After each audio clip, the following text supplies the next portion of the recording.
Video ছিল ব্লগের জন্যে, তো কিভাবে ডিলিট হয়ে গেছে বুঝতে পারিনি। তো যেটুকু পেরেছি সেটুকুই তোমাদেরকে দেখাচ্ছি, শেয়ার করছি। ভালো লাগলে অবশ্যই শেষে একটা লাইক কমেন্ট শেয়ার করে দিও।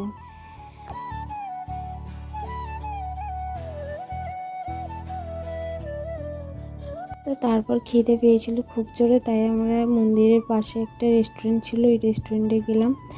তো এটা মেনু কার্ডে আমাদের পছন্দের মতন খাবার অর্ডার করে নিলাম। তো আমরা সবাই মিলে একটু গঙ্গার পাড়ে এসে সময় কাটালাম। তো সত্যি এটা খুব শান্তি অনুভব করছি, খুবই ভালো লাগছিল। তো গঙ্গার পাড় থেকে চলে এসে আমরা চলে আসলাম বেলুন মাঠে যাব। তো বেলুন মাঠে যাওয়ার জন্য এখন ওয়েট করছি কখন লঞ্চ আসবে। তো তারপর লঞ্চ আসলো, আমরা সবাই মিলে যাচ্ছি লঞ্চের দিকে। ওখান থেকে যাব বেলুন মাঠ।